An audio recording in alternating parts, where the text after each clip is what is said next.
초대교회인 예루살렘 교회는 지상교회의 모교회가 됩니다. 즉 어머니 같은 교회라는 거죠. 최초로 설립되어진 예루살렘 교회를 중심으로 각 지역의 교회가 세워지는데 바로 지교회라고 합니다. 그래서 우리가 교회 설립이란 말을 쓰는 것은 뭐냐면 지교회로 세워지는 거예요. 창립이 아니라, 창립은 창조되는 거잖아요. 그죠? 창립이란 말을 쓰시는 교회는 바로 사도행전 2장에 나오는 예루살렘 교회만 창립을 쓸 수 있습니다. 나머지 모든 교회는 예루살렘 교회를 모교회로 세워지고 있는 지체가 되어진 교회이기 때문에 설립 몇 주년이라고 보는 것이 성경적으로 합당하다라고 하는 것입니다. 각 지교회들은 하나님의 나라를 선포하면서 다시 오실 예수님을 맞이할 수 있는 준비를 하라는 것이 바로 지교회의 사명이라고 볼 수 있습니다. 따라서 우리가 예루살렘 교회를 잘 살피는 것은 매우 중요합니다.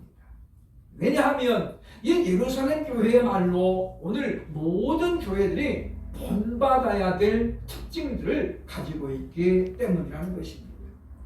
이 교회는 성령이 충만했고 온 백성에게 칭송을 받는 이상적인 교회였기 때문이라는 거죠.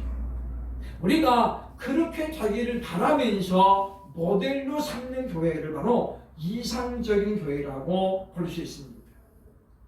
예루살렘 교회의 특징을 한마디로 요약한다면 오늘 본문에 나온 말씀 47절 끝부분을 가지고 하시는데 주께서 구원받는 사람을 날마다 더하게 하십니다. 아멘. 이 교회가 바로 예루살렘 교회였다고 하는 것입니다. 제가 성경을 보면서 가장 이상적인 교회를 제가 5군데를 선정을 해봤습니다. 우리 예광교회도 이런 교회가 되었으면 좋겠다라는 것인데 본문에 나오는 예루살렘 교회를 시작으로 바로 모든 선교의 모델이 되었던 안디옥 교회, 그리고 짧은 기간이었지만은 아가야를 비롯한 유럽 교회의 모델이 되었던 데살로니가 교회. 그런가 하면 매우 가난했지만은 그런 가운데도 믿음을 지켰던 서머나 교회. 마지막으로 말씀으로 무장되어서 그 말씀 중심의 신앙을 가지고 끝까지 예수님을 부인하지 않았던 빌라델비아 교회를 가장 이상적인 교회라고 볼 수가 있습니다. 이 교회들은 각각 뚜렷한 특징을 가지고 있습니다. 5교회가 전부 똑같지 않습니다. 이 교회들마다 분명한 본받을 만한 특징이 있었다라고 하는 것인데 오늘 우리가 예루살렘 교회를 보면서 과연 예루살렘 교회는 어떤 특징을 갖고 있었기에 주께서 구원받는 사람을 날마다 더하게 하셨을까요?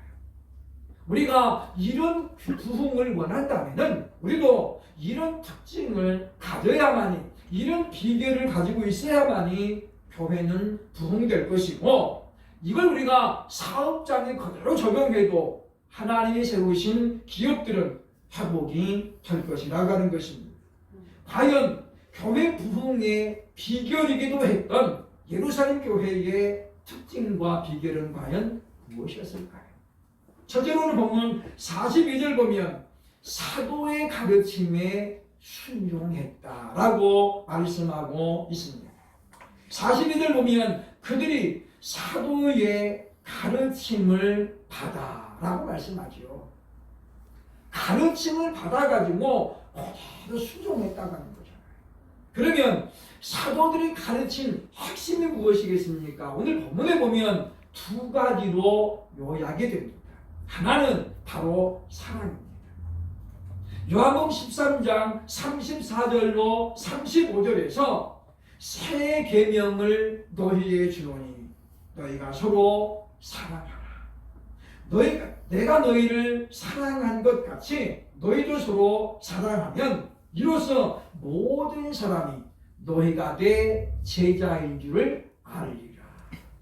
예수님께서 제자들에게 당부하신 가르침이거든요. 내가 너희를 사랑한 것 같이 너희도 서로 사랑하면 모든 사람들이 너희가 내 제자인 줄을 알 것이다.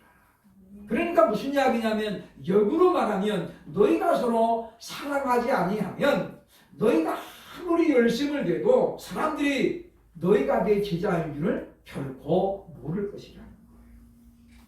불행하게도 마지막 때가 되어지면 교회들이 사랑이 식어질 것을 사도 바울은 디모데후서 3장을 통해서 우리에게 예언하고 있습니다. 그래서인지 오늘날은 사랑이 식어지고 있다는 말들을 여러 곳에서 들을 수 있다고 하는 것입니다. 사도들은 예수님의 가르침을 받았고 그 가르침을 이 교회에 그대로 전했습니다.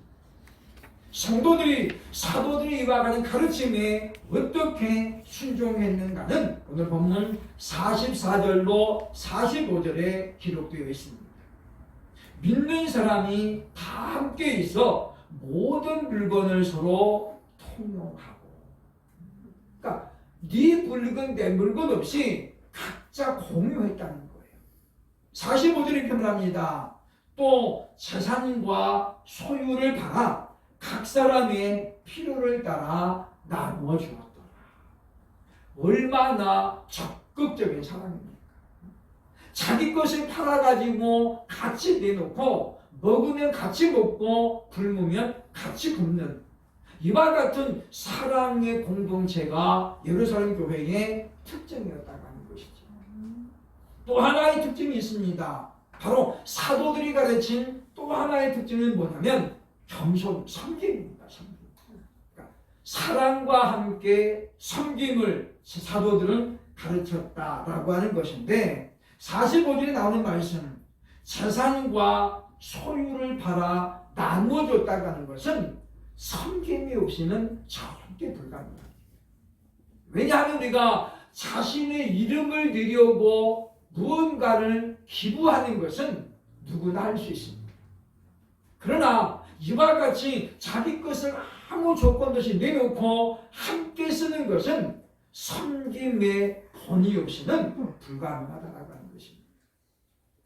예전에는 가끔씩 보면 이웃돕기 성금 해가지고 하루 종일 방송에서 생방송으로 중계했잖아요. 사람들이 거기에 자기 얼굴 하나 보이려고 줄을 서가지고 다 기부합니다.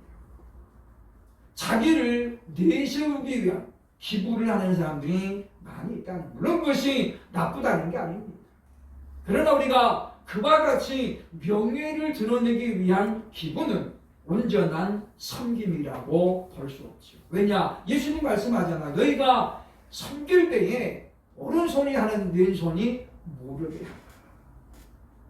선전하지 말라는 거죠. 시장과 많은 사람이 모인 곳에서 자랑하지 말라는 것입니다. 왜냐하면 그렇게 하면 그 사람은 이미 상을 받았느니라 라고 성경이 말씀하고 있기 때문이라는 것입니다. 하나님의 말씀은 매우 다양합니다. 그러나 초대교회인 예루살렘 교회는 사도들의 가르침 가운데서 적어도 이 서로 사랑하는 것과 그리고 섬기는 것에 대해서 온전한 실천이 있었기 때문이라는 것이죠.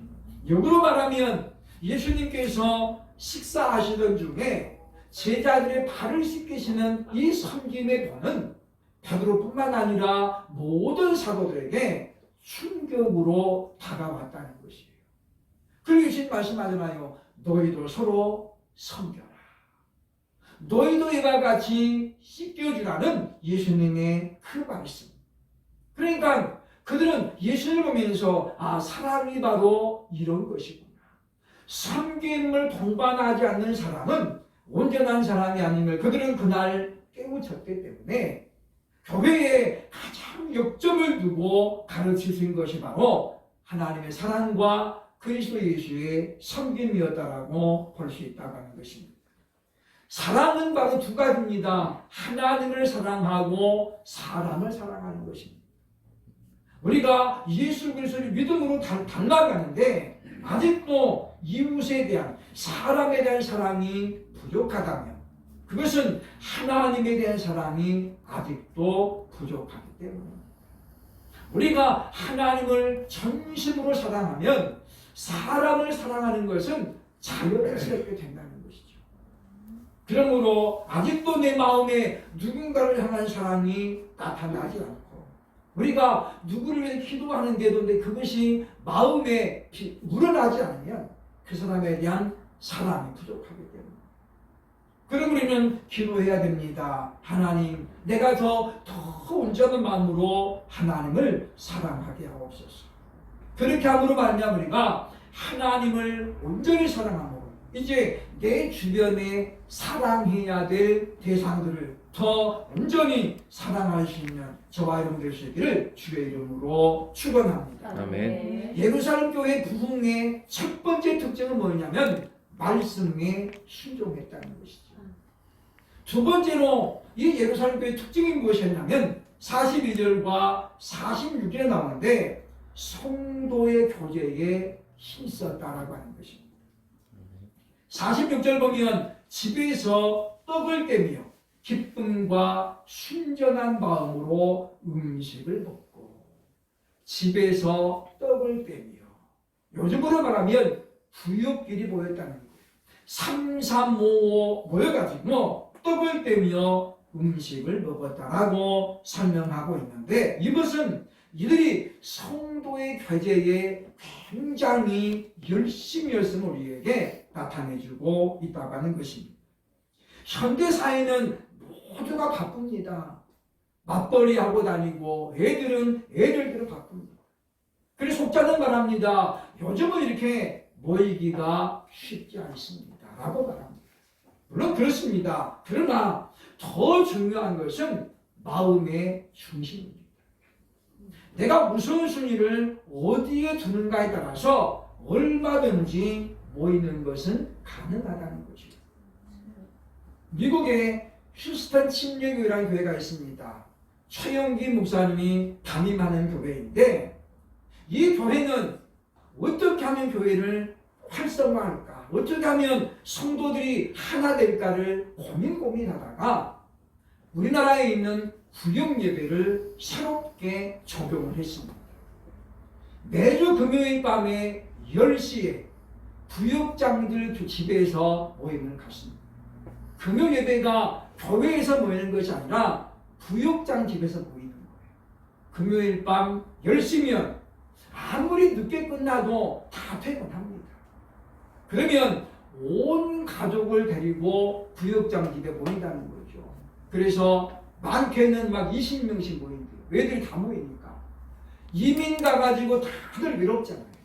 그래서 애들은 애들끼리 방에서 친목을 가지고, 어른들은 이제 거실에서 예배를 드리는데 새벽 4시까지 장장 6시간 동안 예배와 친교회 시간을 갖습니다. 그렇게 해서 세계적인 모델로 휴스턴 침례교회가 텔레비전에 소개가 된 적이 있습니다. 다들 피곤하잖아요. 금요일 일 갖는 날인데 밤 10시에 모이는데 누가 좋아하겠습니까? 그런데 이들이 모이면서 놀라운 변화가 일어났습니다.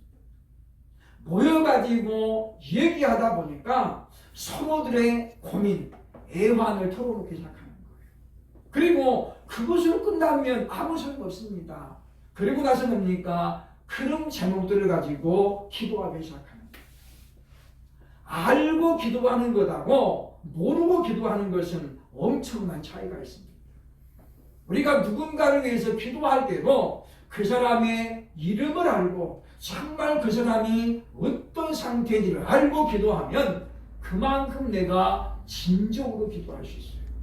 그런데 이름도 몰라, 그 사람이 어떤 사람인지 전혀 모르면 기도가 정상적으로 나올 수 없다고 하는 것입니다. 그러므로 사랑하는 여러분이요, 지금 저와 여러분이 가장 힘써서 지금 시간을 보내고 있는 분야는 과연 어디입니까? 우리가 물론 육신을 위해서도 꿈의 성취를 위해서도 힘쓰고 애써야 됩니다. 그러나 우리 영적인 성장을 위해서 우리가 힘써야 되겠다라고 하는 것입니다. 예루살렘 교회는 이와 같이 모이기를 힘썼다라고 말씀하고 있죠. 그래서 서로를 위로해주고 그리고 같이 기도하면서 네 문제가 내 문제고 내 문제가 당신 문제라는 공동체성을 확인할 수 있었다라고 하는 것입니다. 하나님은 구약시대에는 이스라엘 공동체를 들어서 사용하셨습니다. 그리고 신약시대에는 바로 교회 공동체를 들어서 하나님의 뜻을 지금도 이루어가고 계십니다.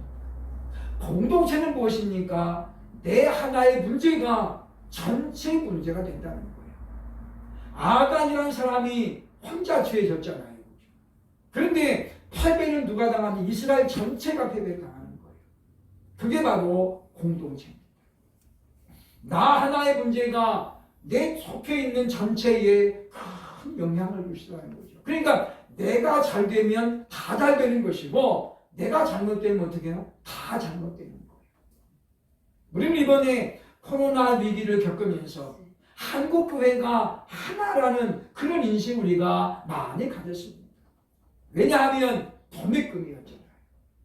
어느 교회가 확진자 나오면 그것이 마치 한국교회 전체 문제인 것처럼 언론에서는 그렇게 많이 보도했습니다.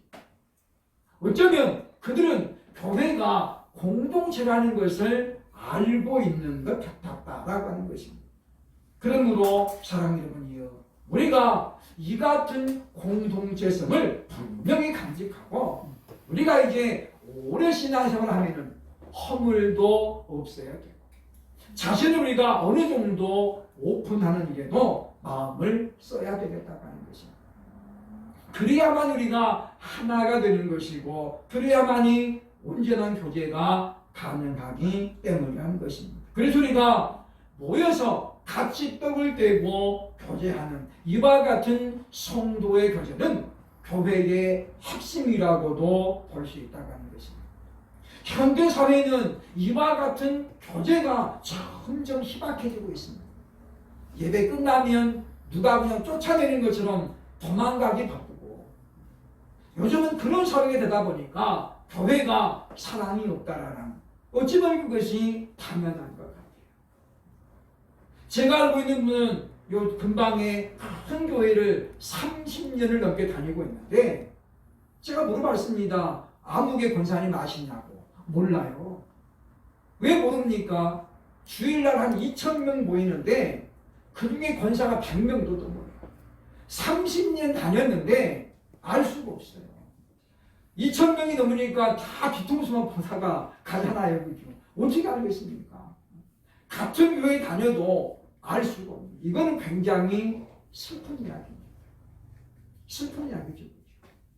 그러면 우리가 작은 교회에 있어 우리가 성도의 교제에 힘쓰므로 말미암아 정말 가족 같은 공동체를 이루어진다면 교회는 부흥될 줄로 믿습니다. 아멘. 세 번째로 예루살렘 교회의 특징이 있습니다. 42절, 46절 보면 오로지 기도에 힘썼다라고 말씀하고 있습니다. 42절 보면 오로지 기도에 힘쓰니라 라고 말씀하죠. 힘썼더라. 예루살렘 교회는 모이기를 힘썼고 그 다음에 뭐요? 기도하기를 힘썼더라. 그러니 하나님 보시기에 얼마나 기쁘겠어요. 그렇죠? 이와 같은 교회가 부흥이 안 되는 것이 오히려 이상한 것입니다. 그러므로 사랑하는 여러분이요, 46절 하반절에 보랍니다. 마음을 같이 하여 성전에 모이기를 힘쓰고. 성전이 왜 모이는 거예요? 예배하려고 모이는 거죠. 예배드리고 기도하려고 성전에 모입니다. 혼자 하는 기도는 어디서든지 할 수 있습니다. 집에서도 할 수 있고 직장에서도 할 수 있습니다. 그러나 우리가 합심하여 하는 기도는 모이지 않고는 안 됩니다. 모여서 함께 얼굴을 맞대고 그렇게 해서 우리가 기도할 때에 합심 기도는 하나님의 마음을 움직이는 그와 같은 역사가 크다고 주님 우리에게 설명하고 있기 때문입니다. 아멘. 그러므로 예루살렘 교회와 같이 성전에 모이기를 힘썼고 그리고 모일 때마다 뭐였다는 거예요? 예배와 기도에 힘썼다고 하는 것입니다. 코로나19가 거의 지금 3년째 있는데도 불구하고 여전히 부흥하는 교회는 나오고 있습니다.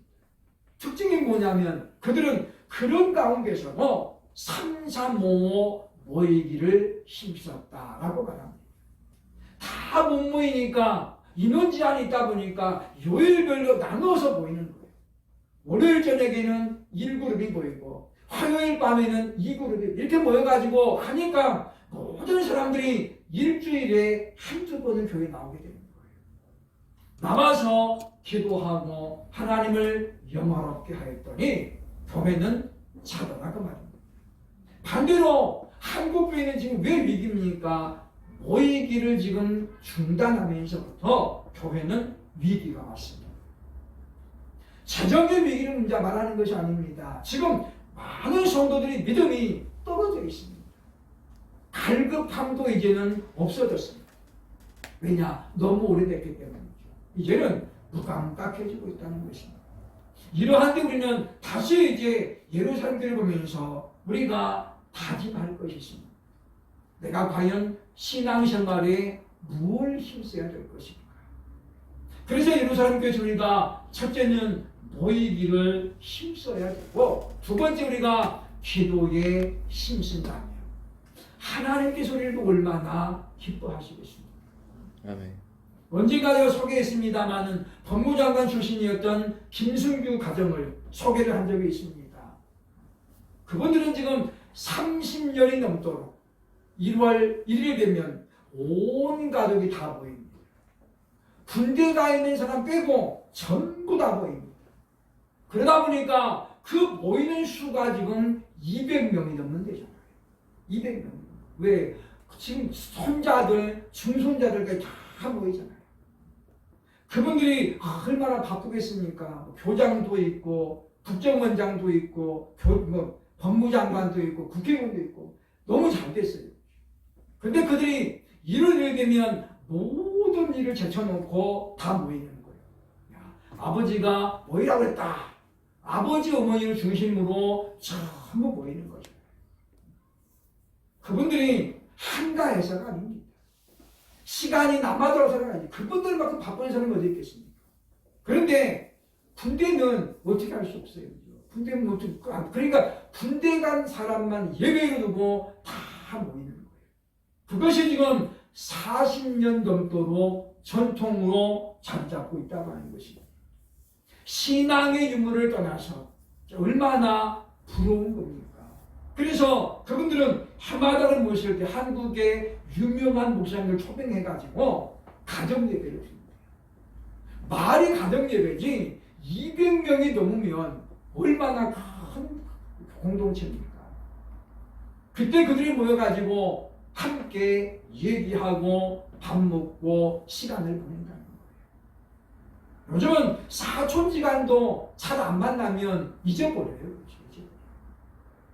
저도 남동생 하나가 서울에 같이 삽니다마는 얼굴 안 본 지가 굉장히 오래됐어요. 얼굴 볼 새가 없습니다. 제가 한가한 날은 바쁘고 그러잖아요. 그죠? 우리가 그러나 사실은 뭐예요? 마음이 문제예요. 찾아가면 되는데 찾아오면 되는데 서로 이제 바쁘다는 핑계로 얼굴을 못 보고 살아요. 그러다 보니까 우리 애들끼리는 길에서 만나도 잘 몰라요. 그죠? 왜요? 너 어렸을 때 만나고 안 봤으니까 봐도 몰라요. 사촌지간인데. 우리가 이런 생활 속에서 정말 무엇을 추구하면서 살아가고 있는지 다시 한번 생각을 해야 할 것입니다. 모이기를 피하는 것은 하나님의 뜻이 아니라고 히브리서 10장 25절은 분명히 우리에게 설명합니다. 히브리서 10장 25절 보면 이렇게 말합니다. 모이기를 패하는 어떤 사람들의 습관과 같이 하지 말고 오직 권하여 그날이 가까움을 볼수록 더욱 그리하자. 그날이 어떤 날이겠습니까? 두 가지입니다. 모이기를 패하는 사람들이 많아지는 그날을 말하는 거고 또 하나는 뭐예요? 예수님의 다시 오실 그날을 말하는 것입니다. 그날이 가까움을 볼수록 우리는 어쩌라는 거예요? 더 열심히 모이자는 거예요. 모여야 뭔가가 이루어지는 것입니다. 사람이 머리를 맞대야 아이디어가 나와요. 혼자서는 창의적인 에너지가 잘 안 나오고 아이디어도 어렵습니다. 그래서 연예인들은 회의를 많이 한다고 그러죠. 어떻게 하면 사람들을 많이 웃길까? 어떤 코너가 사람들에게 통할까? 그래서 이런 아이디어 회의를 매일 한다는 거예요. 그러다 보니까 연예인 개그맨들은 정이 많이 들어요. 맨날 붙어 있잖아요. 우리가 그런 것들을 보면, 그런 모습들을 보면서 우리도 이제 모이기를 더 많이 했어요. 그래서 우리가 예배에 힘쓰고 기도에 힘을 쓴다면, 그러면 교회는 하나님의 교회잖아요. 하나님께서 차림도 계십니다. 예방교회가 지난 12년 동안 참 어려움도 있었습니다만은, 그러나 하나님께서 함께하여 주시고 주님께서 도와주셨기 때문에 우리가 그런 가운데 불구하고 하나님을 찬양할 수 있었던 것은 하나님의 전적인 은혜입니다. 그럼 우리가 이제 하나님의 함께 하심을 우리가 기대하면서 또 한 해를 시작을 하는 것입니다. 13주년 때 우리가 과연 얼마나 하나님 앞에 더 감사로 예배할 수 있을지 먼저 우리가 기대하면서 우리에게 주어진 또 하나의 시간들을 우리가 바라보면서 하나님이여, 우리 교회가 비록 숫자적으로는 많지 않지만 그럼에도 불구하고 선한 영향력을 끼칠 수 있는 그런 교회가 되기를 소원합니다. 예루살렘 교회가 단순히 큰 부흥이 있었기 때문만의 모델은 아닙니다. 적어도 예루살렘 교회는 어마어마한 핍박을 받으면서도 결코 그 핍박 앞에 협상하지 않았죠. 부러질지라도 그들은 어떻습니까? 타협하지 않았습니다. 베드로가 감옥에 갇혀도 결코 협상하지 않았잖아요. 왜냐? 그것은 포기가 아니었기 때문입니다. 그러므로 사랑하는 여러분이요, 우리는 예루살렘 교회를 바라보면서 우리도 이제 하나님 말씀에 충실하게 순종하고 성도의 교제에 힘쓰면서, 그리고 우리가 모이면서 서로 기도에 힘쓰므로 말미암아 부흥하는 교회가 되어서 하나님께 영광을 돌리는 저와 여러분 될 수 있기를, 그런 교회를 이루어갈 수 있기를 주의 이름으로 축원합니다. 아멘.